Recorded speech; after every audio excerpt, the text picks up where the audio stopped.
Commander Thylos checked his personal datapad for the third time as his transport ship approached the human research facility. 17 wars, 43 battles, 0 defeats. The numbers spoke for themselves. In the vast galaxy of countless species and civilizations, few could claim such expertise in military strategy and warfare. His reputation preceded him wherever he went, and today would be no different. The humans had requested a military advisor from the Galactic Defense Consortium after barely surviving their first contact with hostile aliens.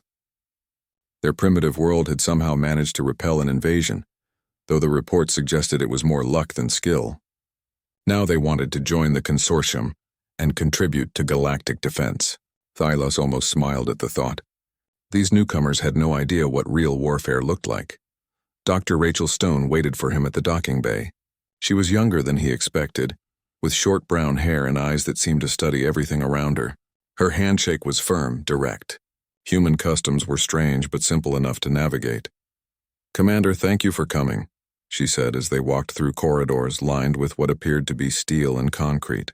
Everything about human construction seemed heavy and crude compared to the elegant energy-based materials used by advanced civilizations. "The consortium is always willing to help developing species," Thylos replied diplomatically. "Though I must say, your request for military integration is quite ambitious for a species that has only recently discovered interstellar travel." Rachel led him into a large room where several humans in military uniforms waited around a holographic display. The technology was functional but primitive, projecting simple three-dimensional images that flickered occasionally. Thylos had seen children's toys with better resolution. "This is our military command staff," Rachel explained, introducing him to various officers. Their ranks seemed to follow a simple numerical hierarchy, unlike the complex honor-based systems used by most galactic civilizations. "We wanted to show you our current capabilities and discuss how we might contribute to consortium defense efforts." The presentation began with footage from their recent invasion.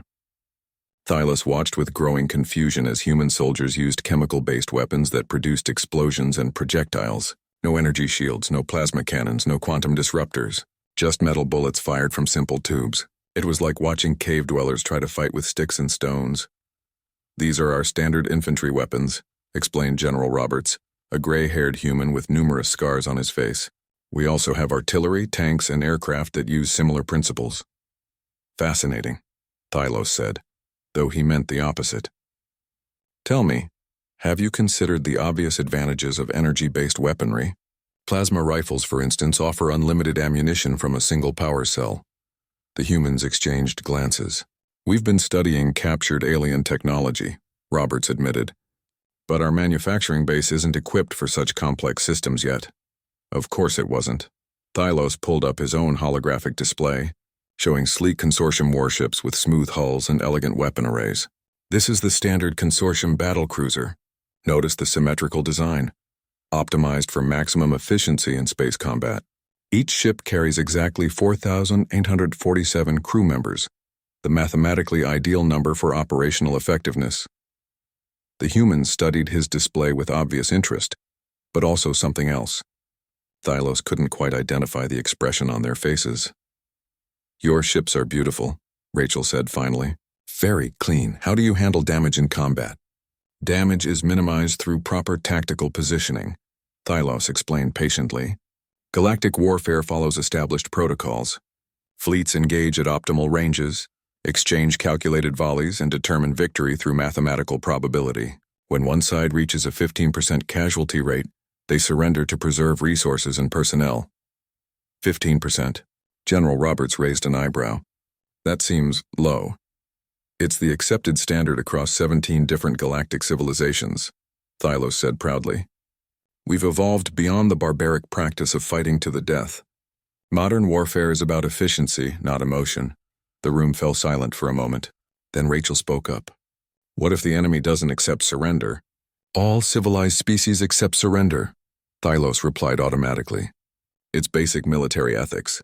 Why would anyone continue fighting once victory is mathematically certain?" Another exchange of glances among the humans. This time Thylos caught the expression.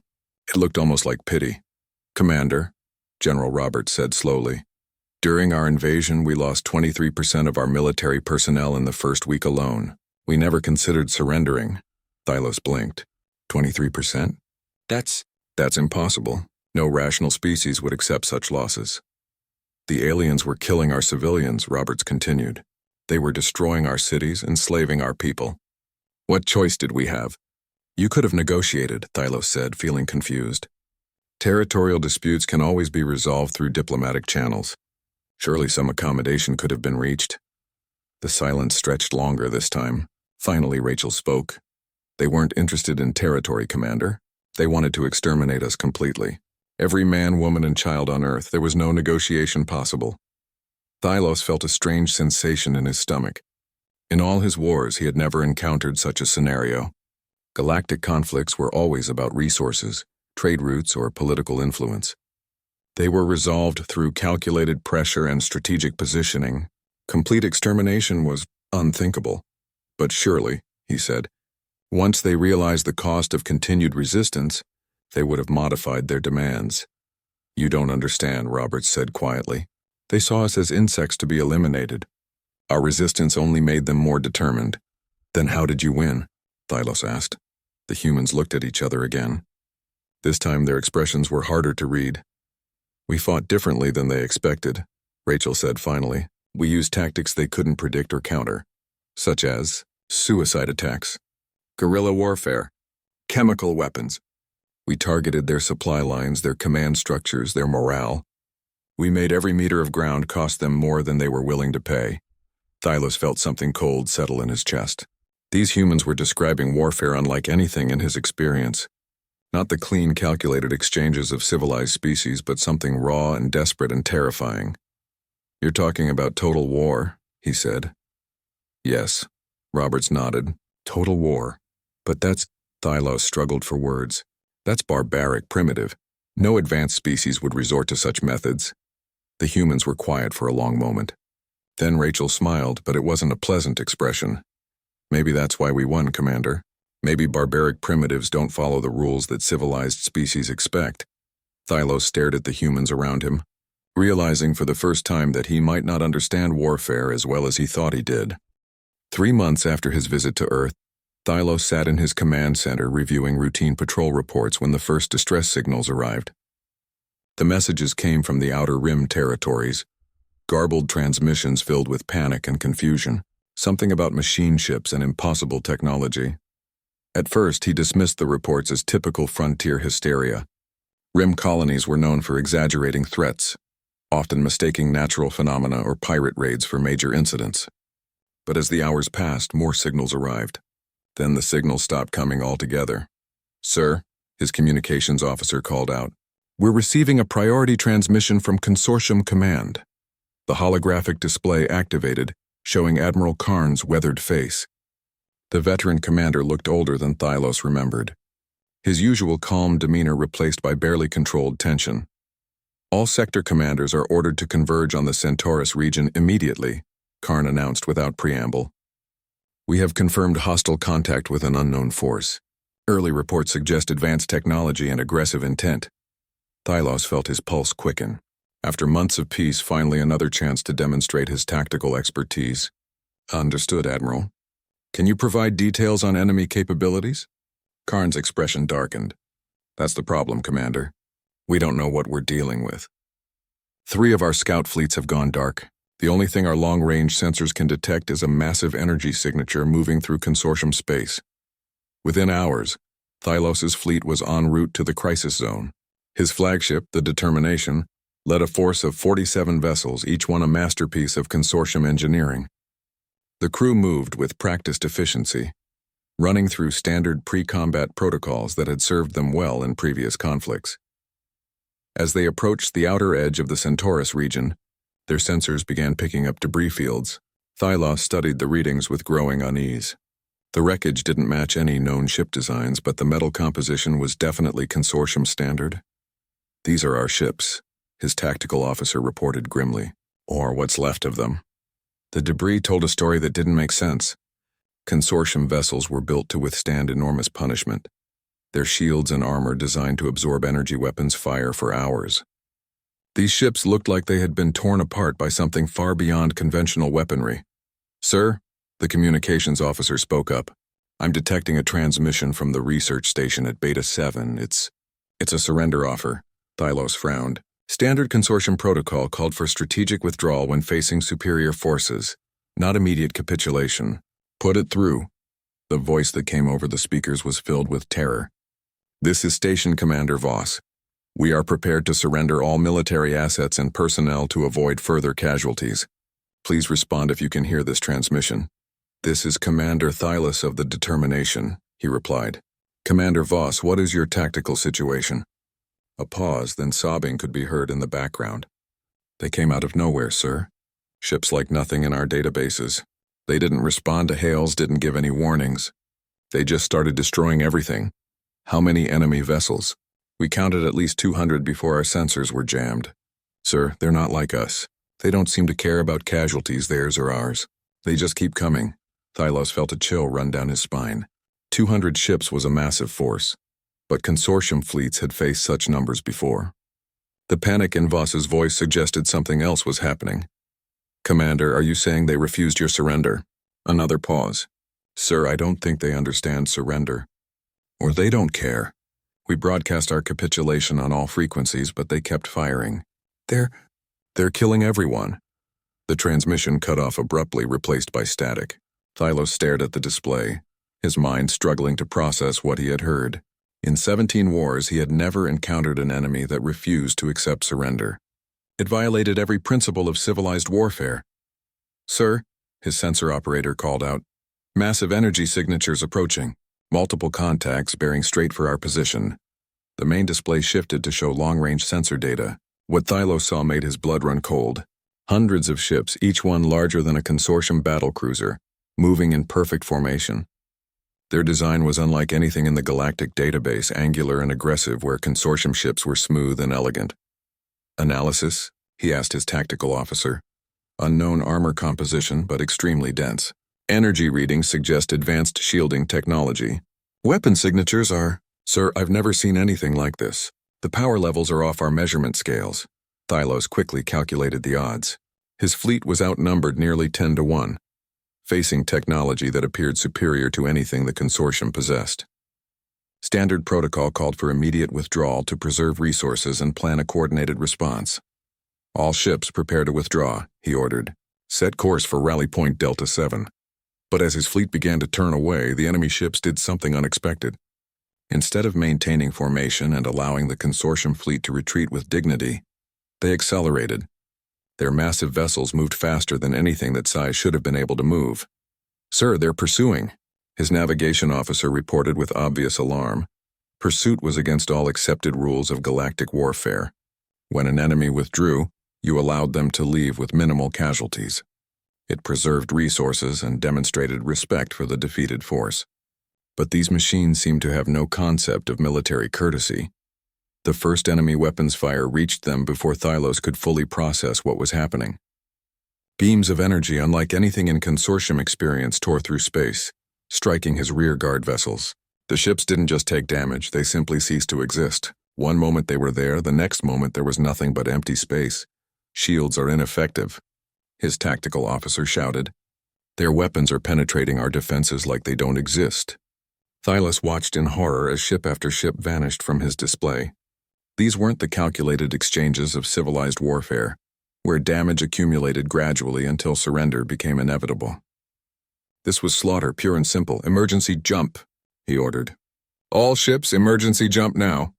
The surviving vessels of his fleet scattered, each one jumping to random coordinates rather than risk leading the enemy to consortium strongholds. As the Determination's jump drive engaged, Thylos caught one last glimpse of the enemy fleet on his sensors. They had stopped pursuing, apparently satisfied with their demonstration of power. 15 ships. Out of 47, only 15 had escaped. In his entire career, Thylos had never seen such devastating losses. More disturbing still was the realization that the enemy could have destroyed them all if they had chosen to. Hours later, safe in empty space far from the battle zone, Thylos reviewed the tactical data with shaking hands. Every principle of warfare he had learned, every strategy he had mastered, seemed useless against this new enemy. They fought without regard for their own casualties, showed no mercy to defeated foes, and possessed technology that made consortium weapons look like toys. For the first time in his military career, Commander Thylas understood what it felt like to be completely outmatched. Worse still, he was beginning to suspect that his 17 victories had taught him nothing about real warfare at all. 2 weeks after the first devastating encounter with the machine enemy, Thylos found himself aboard a human transport ship heading toward the front lines. The irony wasn't lost on him.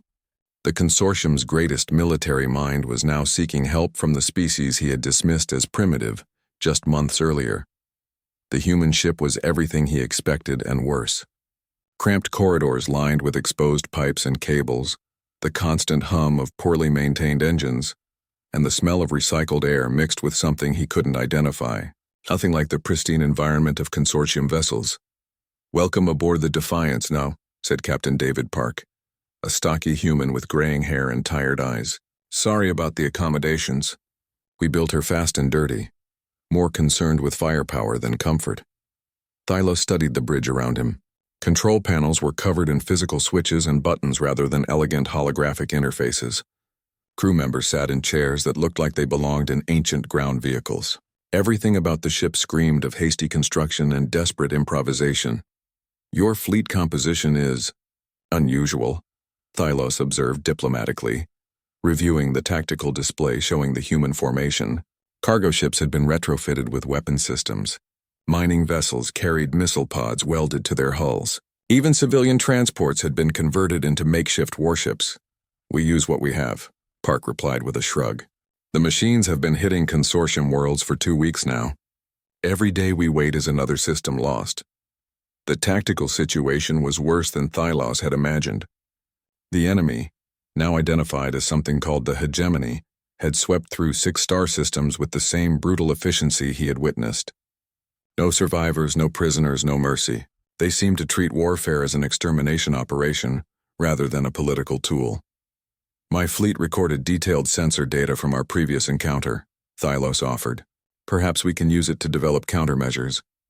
Captain Park nodded and called over a younger human wearing a patched uniform. "This is Lieutenant Sam Torres, our tactical specialist.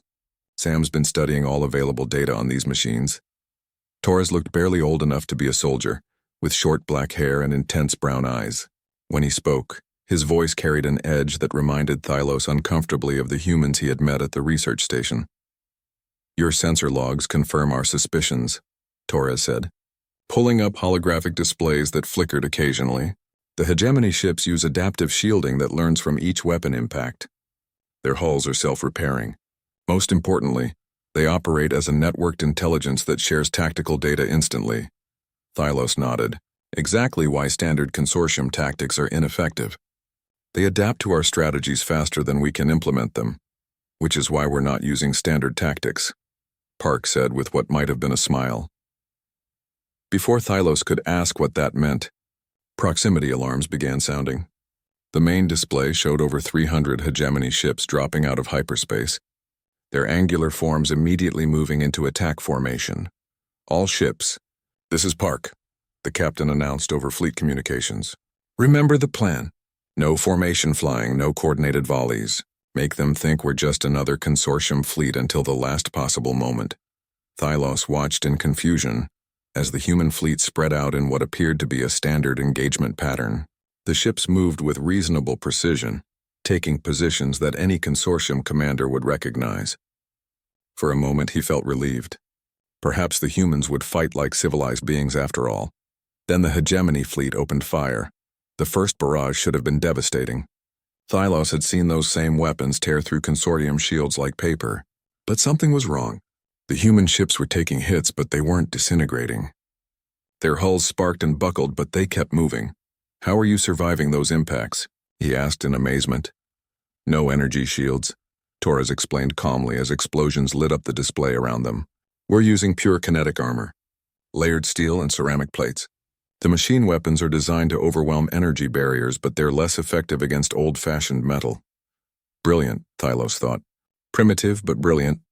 The humans had turned their technological disadvantage into a tactical advantage. Then the real surprise began. Instead of maintaining formation and exchanging long-range fire, the human ships suddenly accelerated directly toward the enemy fleet, not in an organized charge but in a chaotic swarm that defied every principle of space combat Thylos knew. "What are you doing?" he shouted as the Defiance plunged into the middle of the hegemony formation. "Getting close enough to hurt them," Park replied, his hands flying over manual controls. "Their adaptive shields work great at long range, but let's see how they handle a collision." The next few minutes redefined Thylos's understanding of insanity. Human ships rammed directly into hegemony vessels, their crews apparently unconcerned with their own survival. When ships were too damaged to fight, their crews didn't abandon them. Instead, they set them on collision courses with enemy targets and kept firing until the moment of impact. One converted mining ship, its hull breached in a dozen places, managed to crash directly into a hegemony command vessel.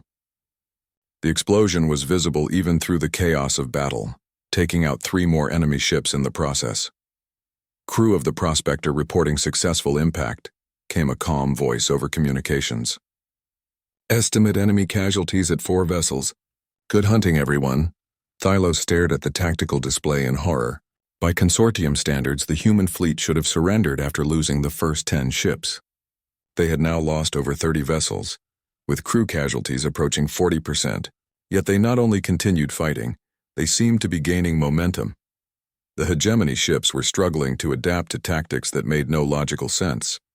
Their networked intelligence was designed to analyze patterns and develop countermeasures, but the humans weren't following any patterns. Each ship fought independently, making decisions that appeared random but somehow worked together. A damaged human destroyer managed to board a hegemony vessel by literally crashing through its hull.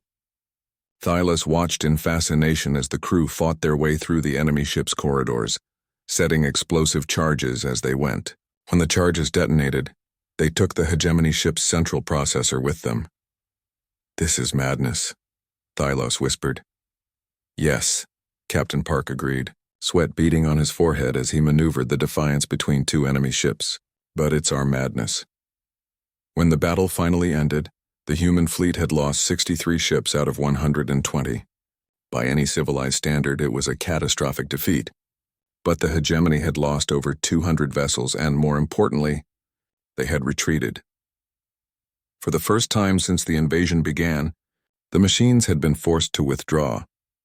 As damage reports came in over fleet communications, Thylos listened to human crew members discussing their losses with something approaching satisfaction. They weren't celebrating their survival. They were proud of the damage they had inflicted. "Why?" he finally asked Captain Park. "Why continue fighting with such devastating casualties? Any rational species would have surrendered." Park looked at him with those tired eyes, and for a moment Thylos saw something that might have been pity. "Because, Commander, you're still thinking like this is about winning or losing. For us, this isn't a war, it's survival. And humans don't surrender when survival is at stake." The rescue mission briefing took place in what had once been a luxury hotel on the planet Kepler Prime. Now the building served as a makeshift command center, its elegant marble floors covered with tactical displays and communication equipment.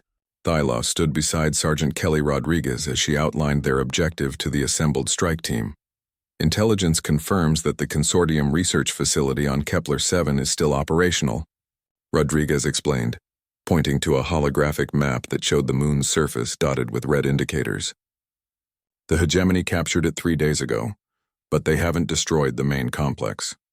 The facility housed over 2,000 Consortium personnel, mostly scientists and their families from a dozen different species. Standard protocol called for immediate evacuation when enemy forces approached, but the hegemony's speed had caught everyone off guard."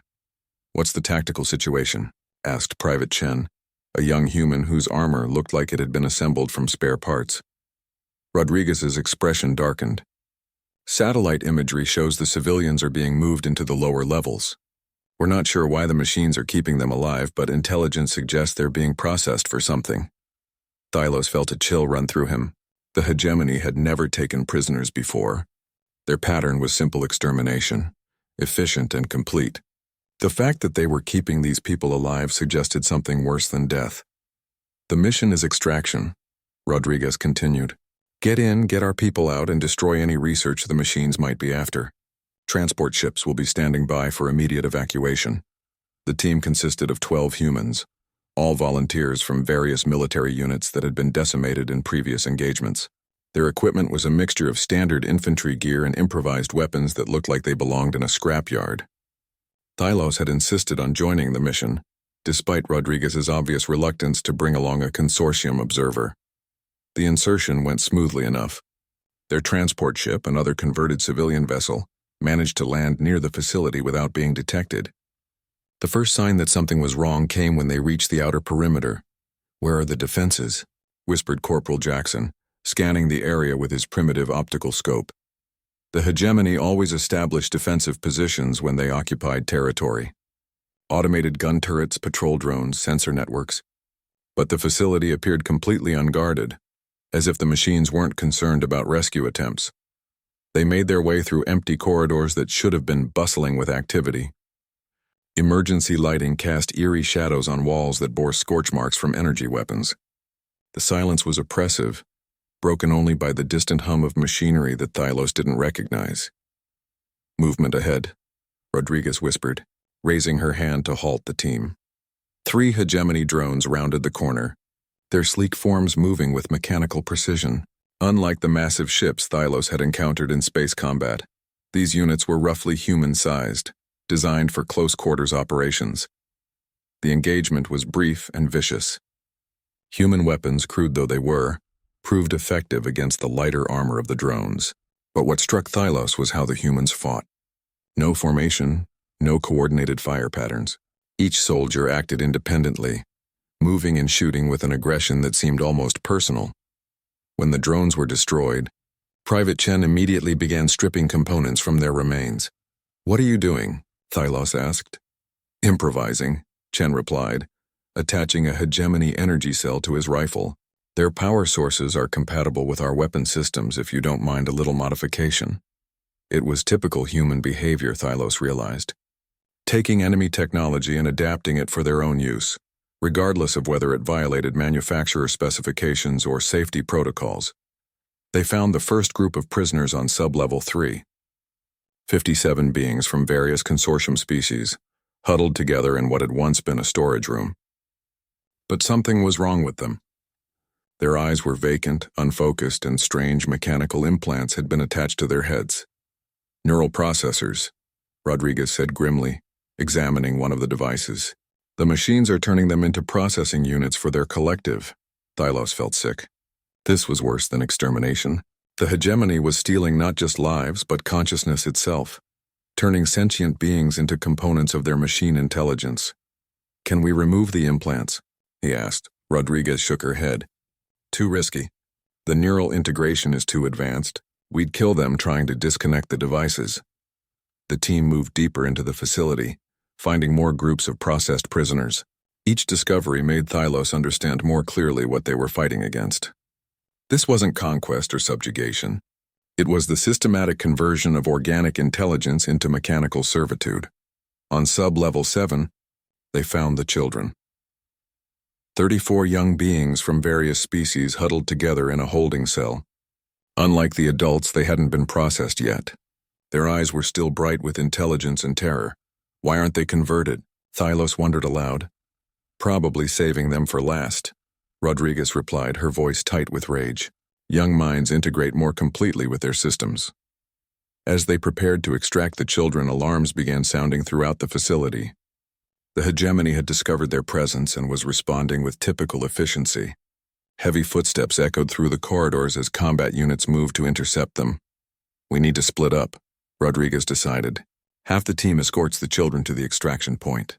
The other half continues the mission." It was a logical decision, but Thylos could see the problem immediately. The extraction route would be heavily defended now that their presence was known. Getting the children out would require most of their firepower, leaving insufficient personnel to complete the primary objective. "There's another way," Chen suggested, studying the facility schematics on his portable display. "If we can reach the main research labs, we can download their data and destroy the servers remotely." "That's a suicide run," Jackson pointed out. "The entire facility will be crawling with combat units by then. The team fell silent, each member understanding the implications. They could save the children or complete the mission, but probably not both. In consortium military doctrine, the choice was clear: preserve maximum personnel and accept partial mission failure. But these were humans, and Thylos was beginning to understand that humans didn't think like other species. Rodriguez to all units. The sergeant spoke into her communicator. Change of plans. Chen, Jackson, and Williams take the children and head for extraction. The rest of us continue to the labs. Sarge, Chen protested. That leaves you with only 6 people against the entire facility. Then we'd better move fast, Rodriguez replied with a grim smile. Thylos realized he was witnessing something unprecedented.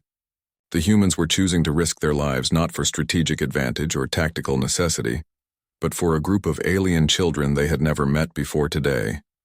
Why? He asked Rodriguez as they prepared to separate. These aren't your people. Your mission was data extraction, not rescue operations. Rodriguez looked at him with those hard human eyes, and for a moment Thylos saw something that transcended species boundaries. Because someone has to give a damn, Commander. And today that someone is us. As the team split up, Thylos followed Rodriguez and her remaining soldiers deeper into the facility. Behind them, he could hear the sounds of combat as Chen's group fought their way toward the extraction point with their precious cargo.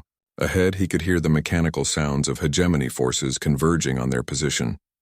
For the first time in his military career, Thylos understood that warfare wasn't about tactics or strategy or acceptable losses. It was about deciding what was worth dying for, and then having the courage to follow through. Admiral Lisa Grant stood in the ruins of what had once been New Geneva's Planetary Defense Command Center, watching refugee ships flee toward the outer system.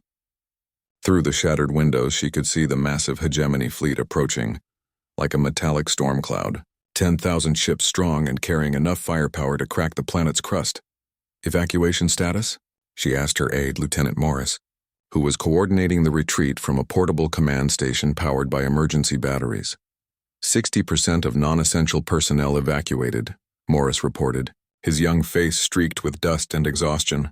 Consortium High Command estimates we have maybe 6 hours before the main fleet arrives. Grant nodded grimly. 6 hours to save 8 billion people. Under normal circumstances, it would be impossible. But these weren't normal circumstances, and humanity had stopped believing in impossible a long time ago. Signal the consortium fleet, she ordered. Tell them to maintain their evacuation efforts and stay clear of the inner system. Ma'am, Admiral Karn has requested coordination for a defensive perimeter around the evacuation routes. Grant almost smiled. Even now, with extinction bearing down on them, the consortium still thought in terms of defensive perimeters and coordinated responses. They would position their ships in elegant formations, exchange calculated volleys with the enemy, and retreat in good order when casualties reached acceptable limits. Tell Admiral Karn that humanity appreciates the offer, but we have different plans. Those plans were scattered across the system in the form of the most desperate fleet ever assembled. Every human ship that could still fly had been pressed into service. Cargo haulers carried missile pods welded to their hulls.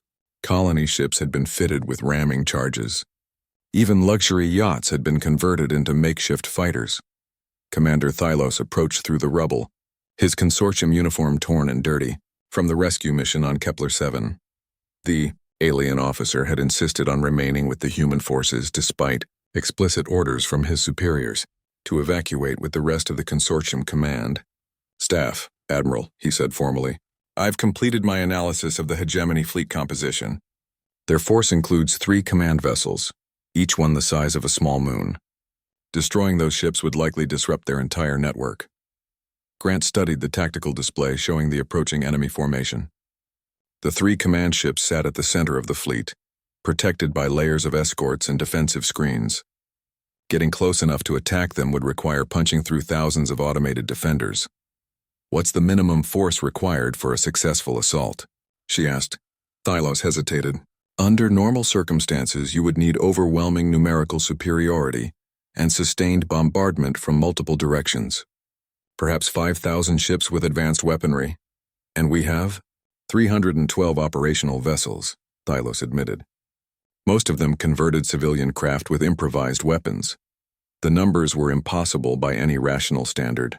But Grant had learned long ago that rationality was a luxury humanity couldn't afford. "Signal all ships," she announced. "Operation Prometheus is a go." The human fleet began moving into position, but not in any formation that Thylos recognized. Instead of spreading out defensively or concentrating for maximum firepower, the ships scattered across the system in what appeared to be random patterns. "Admiral," Thylos asked carefully, "what exactly is Operation Prometheus?" Grant's smile was sharp as broken glass. "We're going to teach the machines something about human mythology, Commander. Prometheus stole fire from the gods, and we're about to steal victory from certain defeat." The first wave of human ships hit the hegemony outer screen like hammers against an anvil.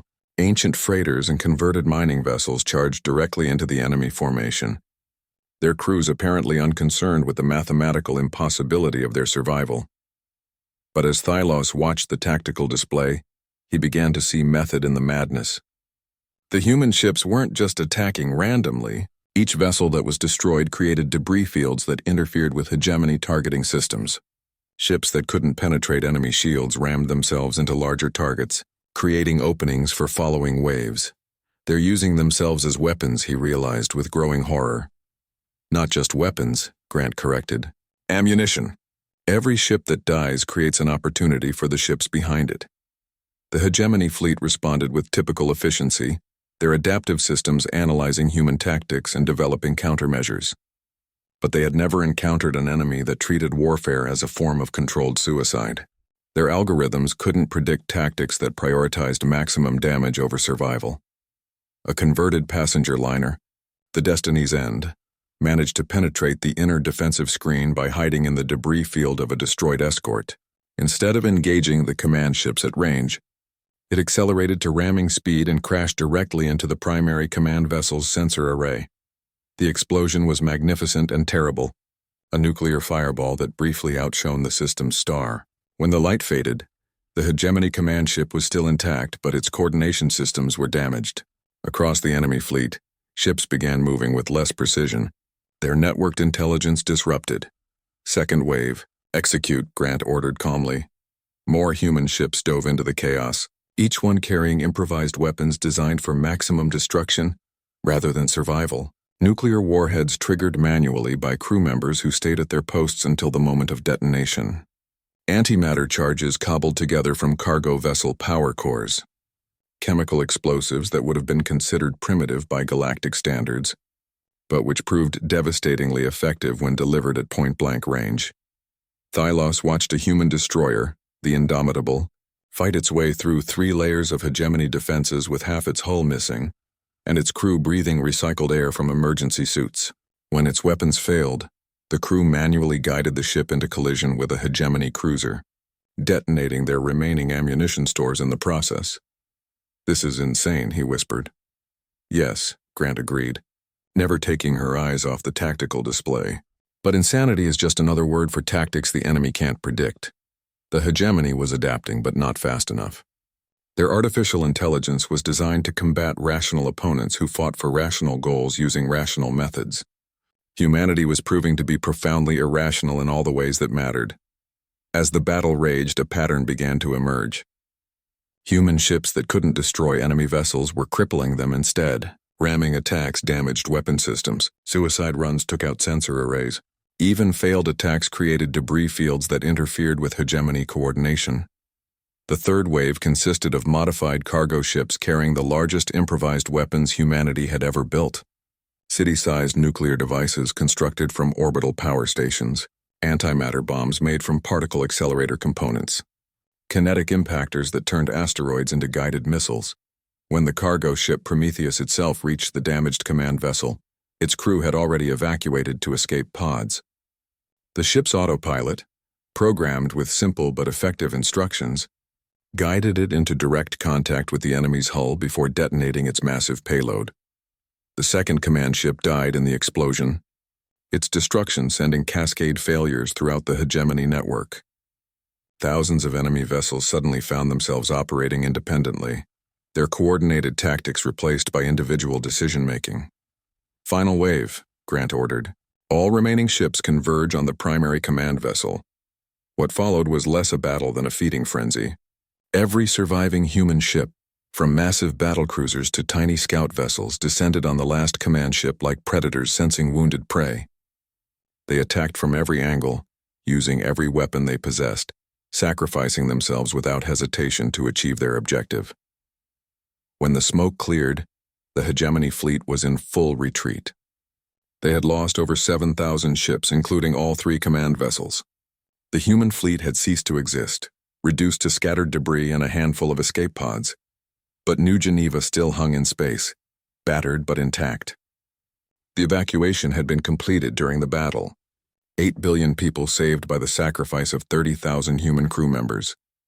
Thylos found himself alone with Admiral Grant in the ruins of the command center, watching the last hegemony ships disappear into hyperspace. The alien commander's worldview had been shattered as completely as the building around them.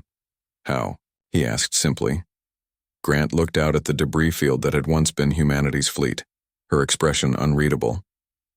Because we redefined the rules, Commander. The consortium fights to minimize losses. We fight to maximize meaning. When every life lost serves a purpose, no sacrifice is meaningless. Thylos stared at the tactical display showing the impossible results of the battle.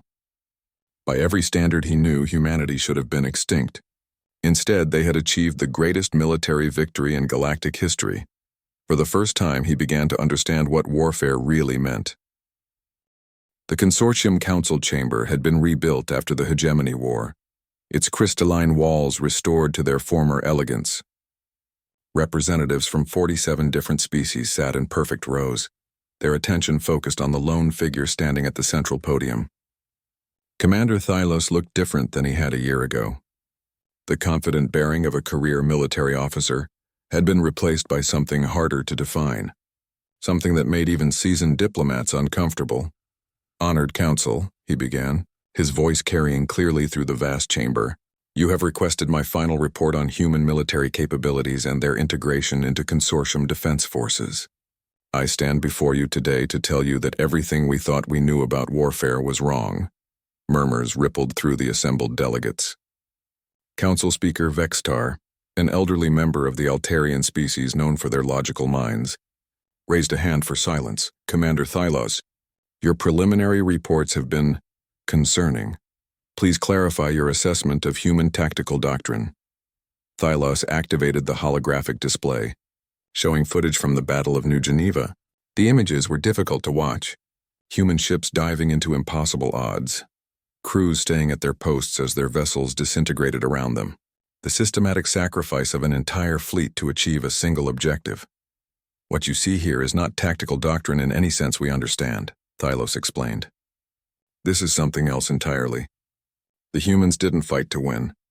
They fought to ensure that victory was possible. The distinction was lost on most of the council members." Ambassador Quindar of the Centauri Federation spoke up, his metallic voice reflecting his species' natural pragmatism.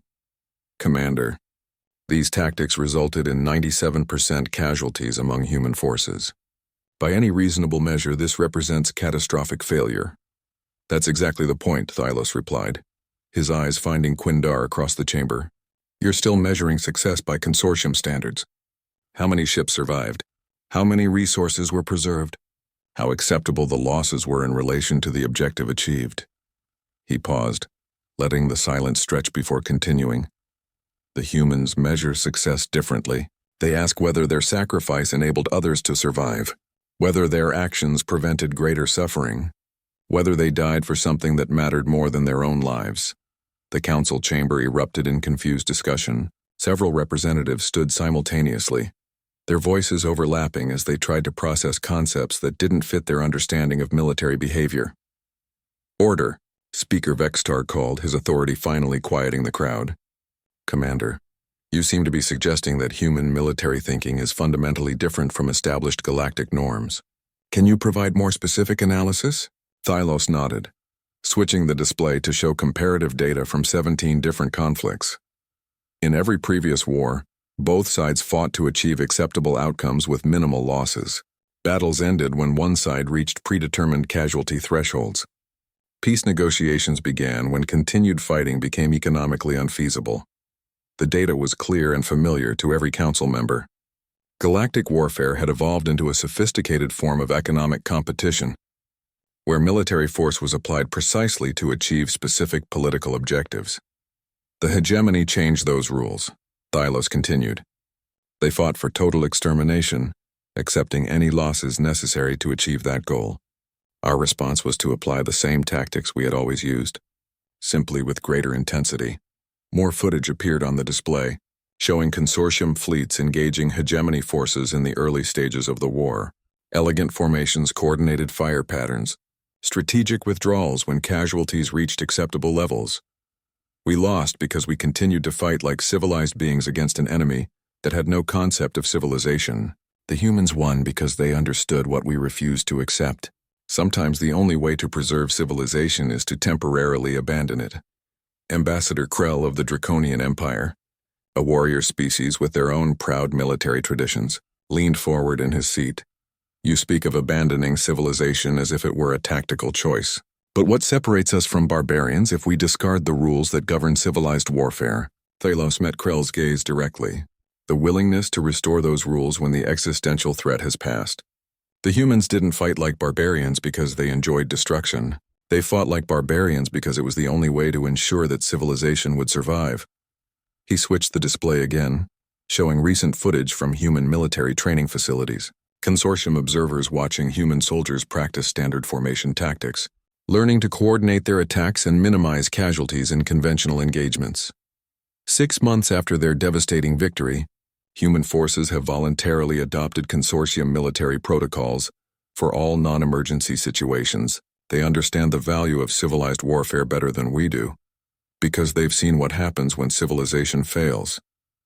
The implications hung heavy in the chamber. If the humans could switch between civilized and total warfare depending on the nature of the threat, what did that mean for galactic stability? Could any species trust allies who were capable of such extreme measures? Commander, Speaker Vexitar said carefully, are you recommending that the consortium adopt human military doctrines? I'm recommending that we learn from them, Thylos replied. Not their tactics, which are products of their unique psychology and history, but their understanding of what warfare really represents. He gestured to the data still displayed around the chamber. For millennia, we've treated war as an extension of diplomacy, a tool for achieving political objectives through controlled application of force. The humans taught us that sometimes war isn't about politics at all. Sometimes it's about survival, and survival recognizes no rules except victory or extinction. The chamber fell silent as delegates processed this concept. Many species represented in the council had never faced existential threats to their entire civilization. The idea of fighting without regard for acceptable losses was almost incomprehensible. What are you proposing? Ambassador Quindar asked. Integration, Thylos said simply. Not just of human forces into our military structure, but of human thinking into our strategic planning. We need advisors who understand both civilized warfare and total warfare, who can recognize when the rules need to change. He paused, knowing that his next words would seal his own fate. I've submitted my request for transfer to the Human Defense Corps. If this council approves, I'll be returning to Earth to complete my training under human instructors. The shocked silence that followed was broken by Council Speaker Vexitar's mechanical voice. Commander, you are one of our most experienced military officers. Your expertise has guided consortium strategy for decades. Why would you abandon that to learn from a species that has been part of our alliance for less than 2 years? Thylos looked around the chamber one last time, seeing the faces of representatives who still believed that warfare could be controlled, managed, and civilized under all circumstances. Because I realized that my 17 victories taught me how to win battles, but they never taught me what battles are worth fighting. The humans know the difference between tactics and purpose, between strategy and meaning, he straightened, assuming the formal posture required for official declarations. I claimed to know war, but humanity redefined it before my eyes.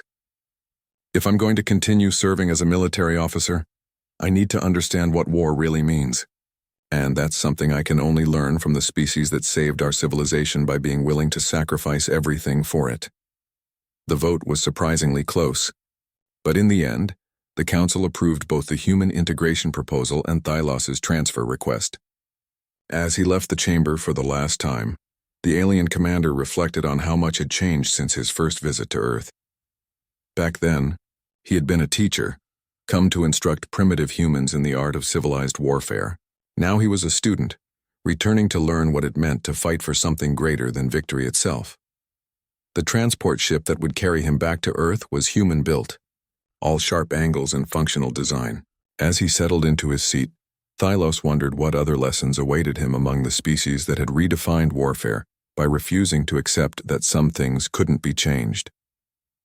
Outside the viewport, the stars looked different than they had before the war, not brighter or dimmer but somehow more meaningful, as if each point of light represented something worth protecting rather than just another strategic asset. For the first time in his long military career, Commander Thylos was eager to discover what he didn't know